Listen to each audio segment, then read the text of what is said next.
I, 44-year-old male, relocated to a different state just before my senior year of high school. It was during that time, a few weeks after school started, that I met my wife, 44-year-old female. She became my first girlfriend and remains my only romantic partner, my first kiss, first relationship, and so on. It didn't take long for me to fall in love with her, although it took her a bit more time to reciprocate those feelings.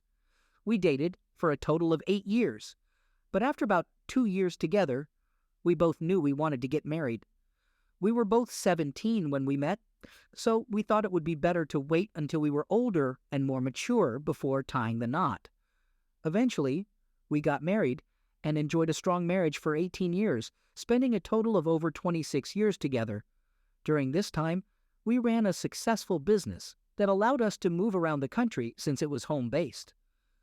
While my wife supported me in the business, she mostly relied on my work for financial stability. I didn't mind, as I was brought up with the belief that men should be the primary breadwinners.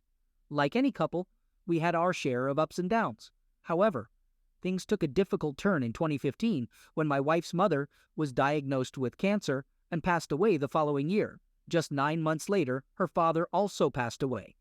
In addition to these personal losses, our business faced challenges, and by late 2019, it ultimately failed, leading us to file for bankruptcy in early 2020.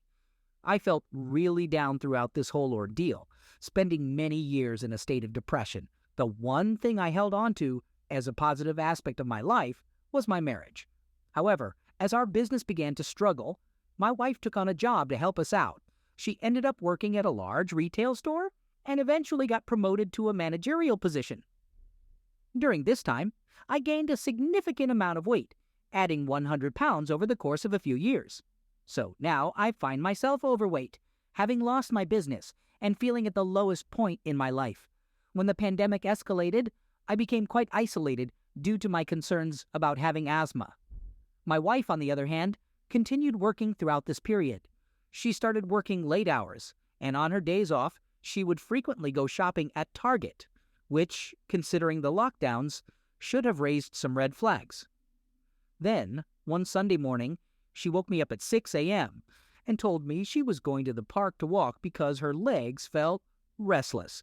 It struck me as a bit odd, but I could relate to doing unconventional things to alleviate restless leg syndrome, as I sometimes walked on our treadmill in the middle of the night. No big deal, really. She comes home, we have breakfast, she takes a shower, the usual routine. Then, while I'm in my office working on my computer, she walks in completely without clothes, turns around to show me her whole body, and then heads to the bedroom. Naturally, I follow her. We've always had an active bed life. She wants me to give her BJ, but I notice a strange smell. I leave the room, thinking maybe it was because she went for a walk at the park. Cheating on me was the furthest thing from my mind at that point, so I wasn't really concerned. But there's something nagging at me. The next day, I check her browsing history and discovered that she was on the Facebook pages of 2 guys who I know don't work at her store. This worries me because she doesn't have male friends who aren't coworkers. Another day goes by and my mind is still wandering. Then, on July 22nd, 2020 at 3 a.m., it hits me. I wake up and think I should grab her phone and check it. I lay in bed for a while, debating whether I should even get up because I'm tired. Finally, I grab her phone, not really knowing what I'm looking for. Almost instantly, I see Snapchat, which I didn't even know she had.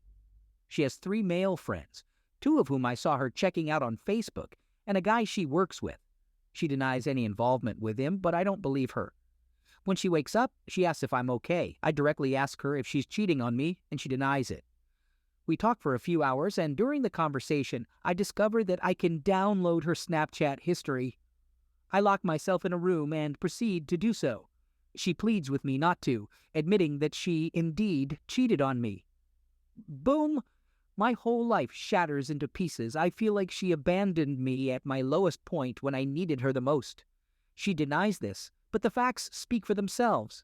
She throws it in my face that she's supporting us now, as if she forgot the first 16 years of our marriage when she didn't have to work and could shop freely. Oh, and now she claims she's not materialistic. Well, Both of these guys are broke losers. One even borrowed money from my wife, but I'll get to that later. And the other one lives in a rundown trailer owned by a relative because his credit is so terrible he can't rent on his own. He has also been arrested for DUI more than 10 times. I messaged both guys on Facebook, calling them worthless and informing each of them about the other. Funny how they were upset that she was cheating on me with other people besides them. One of them doesn't respond, but the one who borrowed money from my wife now wants to fight me. Later on, I find out that he's obsessed with fighting me and keeps telling my wife that he wants to fight me.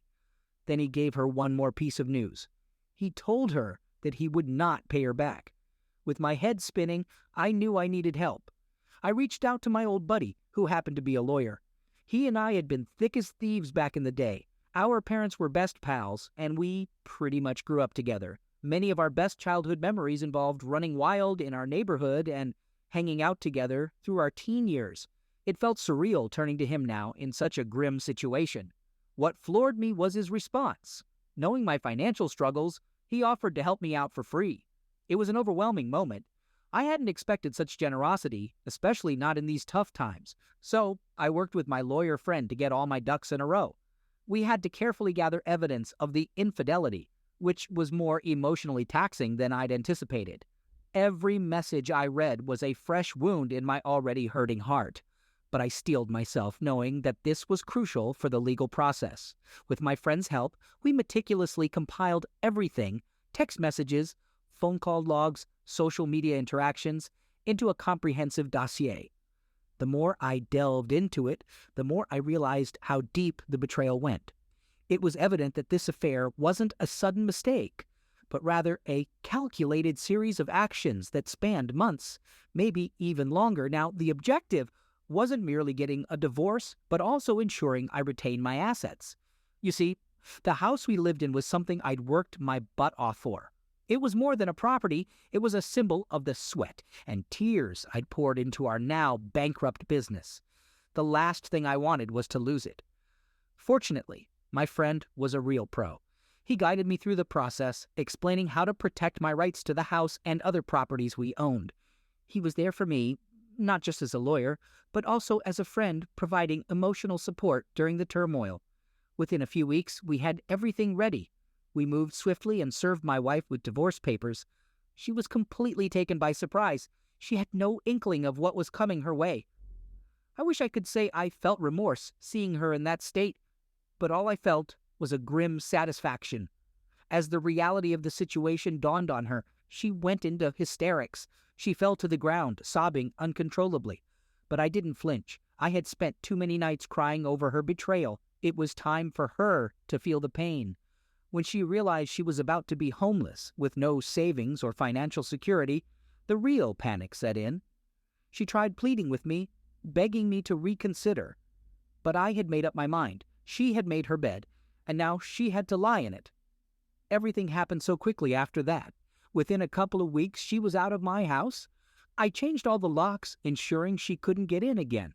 And the last time she pounded on the door, trying to get in, I called the cops. They issued a restraining order against her. It wasn't an easy journey. I felt a lot of anger, betrayal, and grief. But throughout the process, I also found a new strength in me that I didn't know existed. My friend was right there with me, helping me navigate through this rough patch, and I'm grateful for that. Today, I'm in a much better place, emotionally and mentally. I've learned to prioritize my happiness and peace, and I look forward to rebuilding my life, one day at a time. Right after everything happened, I immediately started working out again. For the first 20-plus years of our relationship, I used to work out almost every day. But when my depression started and I began taking antidepressants, I stopped exercising. So out of the 100 pounds I gained, I've already lost over 80 pounds. And I'm in great shape now. And as for my wife, well, she made her choices. She had to face the consequences. I don't harbor any ill feelings towards her anymore. It's more of indifference now. I've decided to move on, learn from this experience, and become a better, stronger person. After all, that's all we can do, isn't it?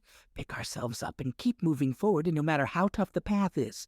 I heard that she's been having financial trouble and maxed out her credit cards. As for me, I'm working a job that I enjoy and have started another business.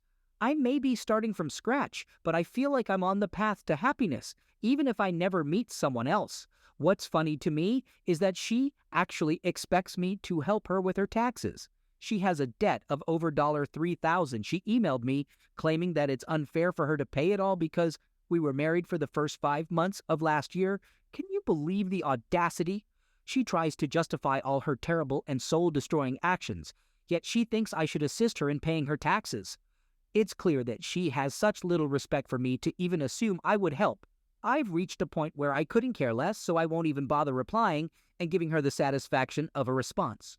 Maybe I could have made a snarky comment like, "Why don't you ask one of your boyfriends for help? Perhaps the one who borrowed money from you and never paid it back." It's actually quite amusing. Before our first D-Day, she lent our money to one of the guys she was involved with, but never got it back. Here's the kicker. Supposedly, he was supposed to repay her just a day or two after D-Day. But when she revealed that her husband, me, found out about their affair and they could never speak again, his interest in repaying vanished. He probably never had any intention of paying her back in the first place. But she believed they had something special, so she never thought he would lie to her. Haha. So the main point I want to make with this post is that in the past, just thinking about all this stuff would really get to me. I used to believe that today, my birthday, would be difficult. However, since going no contact since Christmas Day, I simply don't care anymore. I guess I can view it as her being fined $3,000 for making poor life choices. On April 8th, 2022, she had the audacity to email me on my birthday. Yesterday, she sent me an email wishing me a happy birthday and all the best in life. She mentioned that there are more things she wants to say and expressed a desire for us to be talking. I chose not to reply, but for a few minutes, it did anger me. I mean, we both know she cheated on me last year on my birthday. It's quite astounding that she doesn't seem to think much about the impact of her actions, to the point where she would email me to say, "Happy birthday."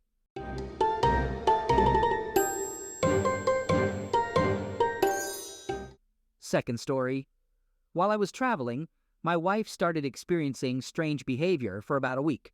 She talked in riddles, chanted, and acted oddly. She gave away things and threw out plastic items. She heard voices and even threw her and our daughter's phones into the lake. She called me and asked me to delete certain friends' numbers because she believed they were bad spirits. To make matters worse, she somehow lost $100K that we had saved for emergencies. I hadn't put it in a safe yet since we had recently moved. One night while I was away, she went around knocking on neighbors' doors at 2 a.m. Someone called the police and they tried to reach me, but I missed the call. They ended up contacting my son, who then called me.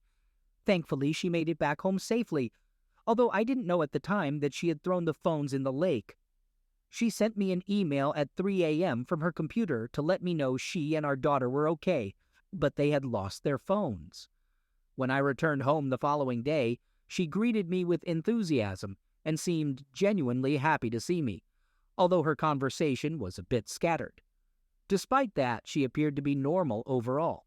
The next day, I discovered her digging in the backyard with her bare hands. Concerned, I suggested that we go to the hospital to get her checked out. She agreed, and I helped her clean up. Afterward, she mentioned feeling tired, so I played some gentle music and encouraged her to take a nap.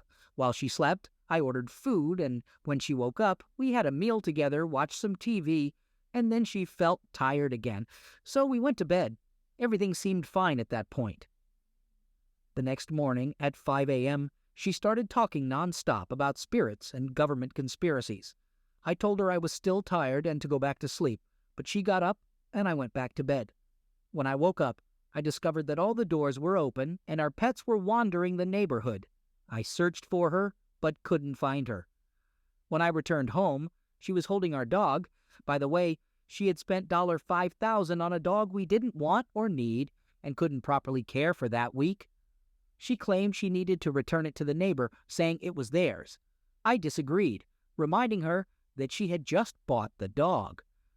There's more craziness, but I don't have the energy to type it all out. I suggested we put the dog away and leave. We went to the emergency room to have her checked out. and they ended up placing her on a 72-hour hold. I had no idea what that meant. They took her away from my care and forced me to leave the hospital. Later, the doctor informed me that she had experienced some kind of manic episode and that they would take care of her. I called every hour to check on her, and while they didn't have a bed available, they had medicated her and she was resting. Finally, around 1 a.m., they transferred her to a psychiatric facility where they would provide assistance. I called the facility at around 8 a.m. to check on her, and they informed me that she was resting peacefully. They also mentioned that there was a visiting hour from 11 a.m. to 12 noon. Since the place was an hour away, I left at 9:45 a.m. and arrived to see her at 11 a.m. To reach her, I had to go through 3 locked doors with badge access, and a security officer accompanied me and kept a close eye on me. Then I had to wait in the visitation area. When she walked in, she appeared very excited.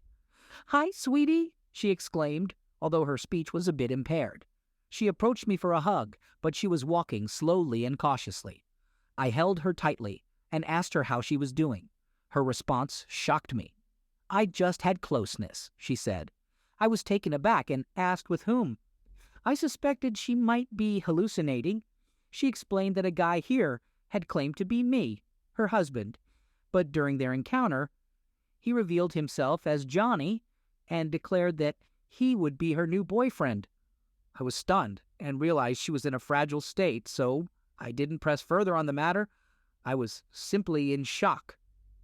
After visiting hours with her were over, I reported the incident to the facility. They asked me to leave, but I insisted on speaking with an administrator. I had conversations with 2 administrators who assured me that they take such allegations seriously and would investigate the matter. They mentioned involving the police. However, they soon started avoiding my questions and providing only limited information. They claimed it was a privacy issue and that patients had a right to privacy. I informed them that I had a medical power of attorney, but it didn't make a difference. They refused to share any test results or details about the medications she was being given. When I came to see her on the second day, she was heavily medicated and unable to communicate properly. Still, they didn't provide me with any additional information. One person mentioned that the incident had occurred at 9:40 a.m., even though I had arrived at 11 a.m. The police report confirmed the details after interviewing both parties and a witness. Since both parties claimed it was consensual, no charges were filed and the investigation was closed. It's devastating for me to accept. Our strong bond for the past 23 years has been based on our deep love and loyalty, with neither of us desiring anyone else. One of her mantras has always been, "My body is my temple," and the thought of breaking that trust would mean the end of our relationship. Reading the police report and learning what she said, along with the witness account, is truly crushing. She is now back home and doing much better. She's attending therapy and taking her prescribed medications. In her recent therapy session, her therapist asked if she wanted me to be present, and she agreed. They were having a conversation about various things, and at one point, she brings up an incident that I had heard about before, where one of her friend's husbands grabbed her breast, and she was very disturbed by it. But this time, the story continues, and she reveals that after that happened, they had closeness. I'm sitting there beside her on the couch, completely shocked once again. It happened around 14 years ago, but this is the first time I'm hearing about it, and it makes me question if we truly shared everything. My mind goes back to the time when our bed life suddenly declined for a few years, and now that our daughter is 13, my thoughts are racing. It took a long time for our bed life to recover. I learned all of this last Monday, and it left me feeling shattered, like my whole life has been a lie. I can't help but wonder if there were other guys involved. If I know the complete truth, does she genuinely want to be with me, or am I just the provider? I have achieved a lot of success, but she spends all of our money. I just needed to get all of this off my chest.